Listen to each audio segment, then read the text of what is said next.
आपको एक reality test देते हैं। जरा कल्पना कीजिए थोड़ी देर के लिए कि अगर आज से 10 वर्षों के बाद सोनिया गांधी और राहुल गांधी बीजेपी को वोट देते हैं और प्रधानमंत्री मोदी कांग्रेस को वोट देते हैं, तो आप इसे क्या मानेंगे?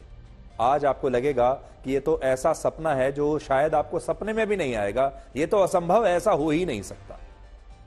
लेकिन दिल्ली में आज एक ऐसी ही अनहोनी घटना हुई है जिसकी कल्पना आज से 10 वर्ष पहले तक किसी ने की नहीं थी। दिसंबर 2013 में अरविंद केजरीवाल ने दिल्ली से कांग्रेस पार्टी की जमी जमाई सरकार को उखाड़कर फेंक दिया था। शीला दीक्षित की सरकार थी, शीला दीक्षित हार गईं और अरविंद केजरीवाल ने उनकी कुर्सी ले ली और कांग्रेस को हमेशा के लिए दिल्ली के सत्ता से बाहर कर दिया। लेकिन लगभग 10 वर्षों के बाद आज चुनाव में अरविंद केजरीवाल ने कांग्रेस को वोट दिया है और सोनिया गांधी और राहुल गांधी के परिवार ने आम आदमी पार्टी को वोट दिया है। आज गांधी परिवार ने नई दिल्ली लोकसभा क्षेत्र में अपना वोट डाला, जहां से दोनों पार्टियों के गठबंधन में आम आदमी पार्टी का उम्मीदवार चुनाव लड़ रहा है, जबकि अरविंद केजरीवाल और उनके परिवार ने आज दिल्ली के चांदनी चौक लोकसभा क्षेत्र में जाकर अपना वोट डाला, क्योंकि वो वहीं के वोटर हैं और वहां से दोनों पार्टियों के गठबंधन के तहत कांग्रेस पार्टी का उम्मीदवार चुनाव लड़ रहा है। और यह चमत्कार सिर्फ 11 वर्षों में हुआ है। 11 वर्षों में क्या से क्या हो गया देखिए। 11 वर्ष पहले अरविंद केजरीवाल दिल्ली में कांग्रेस पार्टी का विकल्प बनकर आए थे और उन्होंने कहा था कि कांग्रेस घोटालेबाजों की पार्टी है, वो दिल्ली में एक ईमानदार सरकार बनाना चाहते हैं। और उस समय अरविंद केजरीवाल अपनी रैलियों में खुलकर सोनिया गांधी के खिलाफ बयानबाजी किया करते थे, कहते थे कि सोनिया गांधी भ्रष्ट हैं।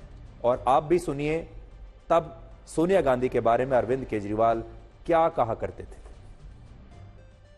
बंद कर दो सीबीआई, बंद कर दो एनफोर्समेंट डायरेक्टोरेट, बंद कर दो सारी जांच एजेंसियां, बंद कर दो एसीबी। अगर तुमसे जांच नहीं होती तो जांच करानी है, सोनिया गांधी को गिरफ्तार करो, 2 दिन उसका इंटेरोगेशन करो, देखो पता चल जाएगा किस किसने रिश्वत लिया और किस किसने।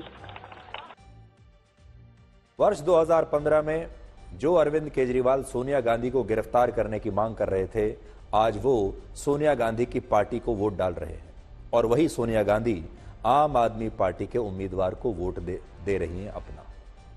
दिल्ली में लोकसभा की कुल 7 सीटें हैं, जिनमें 4 सीटों पर आम आदमी पार्टी ने चुनाव लड़ा है इस बार, और 3 सीटों पर इस बार कांग्रेस पार्टी चुनाव लड़ रही है इस गठबंधन के तहत।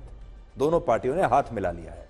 राजनीति में यह अपनी तरह का पहला ऐसा अनोखा गठबंधन है जो दिल्ली में तो है लेकिन पंजाब में नहीं है। आज शाम 7 बजे तक दिल्ली में 56% वोटिंग हुई है, जो अंतिम आंकड़ों में 60% तक जा सकती है। और पिछली बार भी दिल्ली में 60.6% वोटिंग ही हुई थी, यानी लगभग पिछली बार के बराबर ही इस बार भी हुई है। दिल्ली में सबसे ज्यादा 60% मतदान नॉर्थ ईस्ट दिल्ली सीट पर हुआ है, जहां पूरी दिल्ली में सबसे ज्यादा 21% मुस्लिम वोटर हैं और 74% हिंदू वोटर हैं, जबकि सबसे कम मतदान 52% नई दिल्ली सीट पर हुआ है, जहां सिर्फ 6% मुस्लिम वोटर हैं और 88% हिंदू वोटर हैं। और नई दिल्ली जो सीट है यह पढ़े लिखे लोगों की सीट मानी जाती है, सबसे ज्यादा पढ़े लिखे लोग यहीं पर हैं। फिर भी देखिए सबसे कम मतदान यहां पर हुआ है। इसलिए कई बार हम कहते हैं कि जितने ये पढ़े लिखे लोग हैं, ओपिनियन मेकर्स हैं, ये आलोचना करने के लिए तो सबसे आगे रहते हैं, बड़ी बड़ी बातें करने के लिए, मांग करने के लिए सबसे आगे रहते हैं। लेकिन जब बारी आती है लोकतंत्र में अपनी हिस्सेदारी की, वोट डालने की, तब ये लॉन्ग वीकेंड पर चले जाते हैं। और इनमें से भी बहुत सारे लोग आज ऐसे होंगे जो पहाड़ी इलाकों में या कहीं दूसरी जगह लॉन्ग वीकेंड पर वेकेशन के लिए चले गए होंगे। अब वापस आएंगे और वापस आकर बड़ी बड़ी बातें करेंगे, बयानबाजियां करेंगे, पार्टियों को नसीहतें देंगे। वर्ष 2019 में बीजेपी को दिल्ली में 56.9% वोट मिले थे, लगभग 57%, जबकि आम आदमी पार्टी और कांग्रेस को मिला दें तो इन्हें दोनों को मिलाकर 40.8% वोट मिले थे, जो बीजेपी से 16.1% वोट कम है। मैं आपको देखिए बार पर दिखा रहा हूं, बीजेपी को पिछली बार 57% के लगभग और आम आदमी पार्टी और कांग्रेस को मिलकर 40%, 41% वोट मिला था। वर्ष 2014 में भी बीजेपी ने दिल्ली की सभी 7 सीटों पर चुनाव लड़ा था, लेकिन तब बीजेपी को आम आदमी पार्टी और कांग्रेस से 1.7% वोट कम मिला था। तो देखिए 2014 में बीजेपी को 46.6% वोट मिला था, जबकि आम आदमी पार्टी और कांग्रेस को मिलाकर 48.3% वोट मिला था, जिसमें 31.1% वोट आम आदमी पार्टी के थे और सिर्फ 15.2% वोट कांग्रेस पार्टी के थे। लेकिन बड़ी बात यहां पर देखिए यह है कि 2014 में इन दोनों पार्टियों की वोट मिला दें तो वो बीजेपी से ज्यादा थी। आंकड़े कहते हैं कि जो पार्टी दिल्ली में चुनाव जीतती है, केंद्र में भी उसी पार्टी की सरकार बनती है। और बहुत सारे लोगों को इस बात को जानने की बड़ी उत्सुकता होगी कि इस बार जब ये दोनों पार्टियां मिलकर साथ लड़ रही हैं, आम आदमी पार्टी और कांग्रेस, तो क्या इनका वोट शेयर बीजेपी के बराबर होगा, बीजेपी से ज्यादा होगा या बीजेपी से कम रह जाएगा? क्या ये दोनों पार्टियां मिलकर बीजेपी को हरा सकती हैं या नहीं, और कितनी कड़ी टक्कर दे सकती हैं, ये लोग जानना चाहेंगे। 2014 के हिसाब से इनका वोट शेयर ज्यादा था, लेकिन 2019 में बहुत कम था। 2014 और 2019 में जब बीजेपी ने दिल्ली की सभी 7 सीटों पर चुनाव जीता, तब केंद्र में बीजेपी ने पूर्ण बहुमत की सरकार बनाई थी। इससे पहले वर्ष 2009 में जब कांग्रेस ने दिल्ली की सभी 7 सीटें जीती, तब केंद्र में कांग्रेस के नेतृत्व वाली यूपीए की सरकार बनी थी। उससे पहले जाएं तो वर्ष 2004 में भी यूपीए की जब पहली सरकार बनी, तब दिल्ली की 7 में से 6 सीटें कांग्रेस ने जीती थी और 1 सीट बीजेपी ने जीती थी। उससे पहले जाएं तो 1999 में जब केंद्र में अटल बिहारी वाजपेयी की सरकार बनी, तब भी दिल्ली की सभी 7 सीटों पर बीजेपी जीती थी। और उससे और पहले 1984 के चुनाव में जब केंद्र में कांग्रेस की सरकार बनी, तब भी दिल्ली की 7 सीटें कांग्रेस ने जीती थी, जिससे यह पता चलता है कि दिल्ली में जो पार्टी चुनाव जीतती है, केंद्र में उस पार्टी की या फिर उस पार्टी के गठबंधन की सरकार बनती है।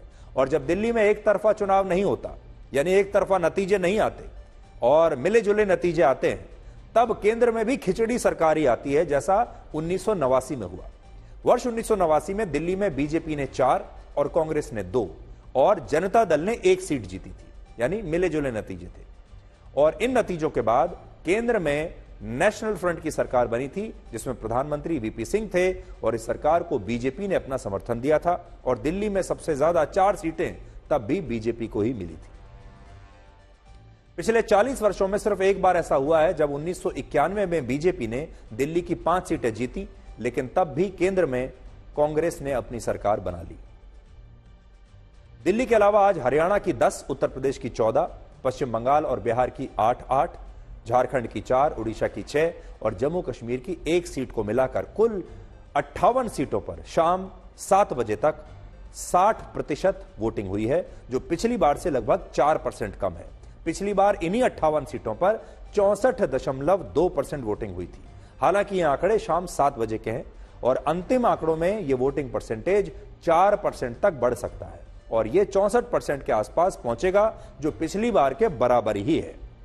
सबसे ज्यादा आज 79%, 79% वोटिंग पश्चिम बंगाल में हुई, 63% झारखंड में, 60% उड़ीसा में, 59% वोटिंग हरियाणा में हुई, जबकि सबसे कम 52.5% वोटिंग जम्मू कश्मीर के अनंतनाग में, 54% बिहार में, 55% उत्तर प्रदेश में और 56% दिल्ली में हुई। हरियाणा में लोकसभा की 10 सीटें हैं, जिनमें सबसे कम 53.5% मतदान गुड़गांव सीट पर हुआ, जबकि इस सीट पर सबसे ज्यादा 28.6% मुस्लिम वोटर हैं, 70% हिंदू वोटर हैं।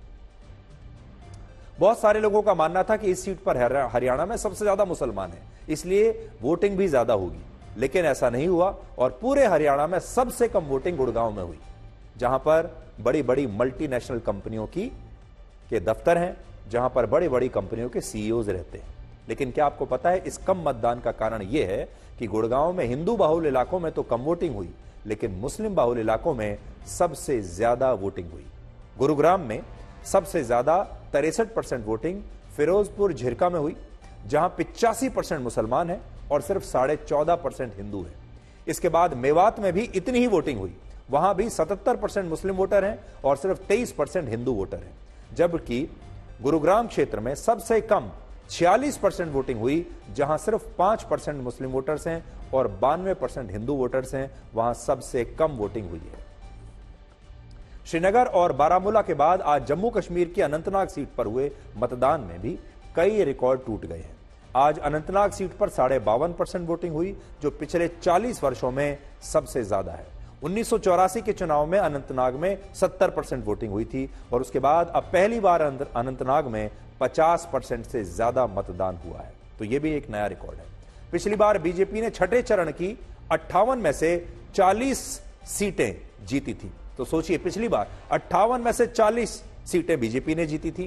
कांग्रेस को इस चरण में एक भी सीट नहीं मिली थी और बीजेपी ने जो 40 सीटें जीती उनमें दिल्ली की सभी 7, हरियाणा की सभी 10, एनडीए के साथ बिहार की सभी 8 और उत्तर प्रदेश की 14 में से 9 सीटें शामिल थी। और अगर इस बार भी बीजेपी को अपना पुराना प्रदर्शन दोहराना है, यानी 303 सीटें अगर जीतनी है, तो उसे ये 40 सीटें इस बार भी फिर से जीतनी पड़ेंगी। यानी 100% सीट दिल्ली में जीतनी पड़ेंगी, 100% सीट हरियाणा में जीतनी पड़ेंगी। और अगर उसे 370 सीटों का आंकड़ा छूना है तो इस चरण में वो उड़ीसा की 3, पश्चिम बंगाल की 4 और उत्तर प्रदेश की उन 5 सीटों को भी जीत सकती है जिन पर पिछली बार वो मुकाबले में होते हुए भी हार गई थी। तब जाकर उनका आंकड़ा और ऊपर जाएगा। आज लोकसभा के 7 में से 6 चरणों का चुनाव अब पूरा हो चुका है और देश की 543 में से 486 यानी लगभग 90% सीटों पर चुनाव समाप्त हो चुके हैं। पिछली बार बीजेपी ने 6 चरणों में ही बहुमत का आंकड़ा पार कर लिया था और उसने 6 चरणों की 486 में से 278 सीटें जीत ली थी। तो 6 चरणों में ही सरकार बन गई थी। इस बार भी बीजेपी का दावा है कि वो इन 6 चरणों के मतदान में बहुमत के लिए 272 सीटों का आंकड़ा पार कर चुकी है। हालांकि विपक्ष के इंडिया गठबंधन का कहना है कि छठे चरण में विपक्ष ने छक्का मारकर बीजेपी को काफी पीछे धकेल दिया है और बीजेपी को इस बार 200 सीटों पर भी जीत नहीं मिलेगी। अब सवाल फिर से वही है कि विपक्ष बीजेपी की सीटें तो बता रहा है कि कितनी आएंगी।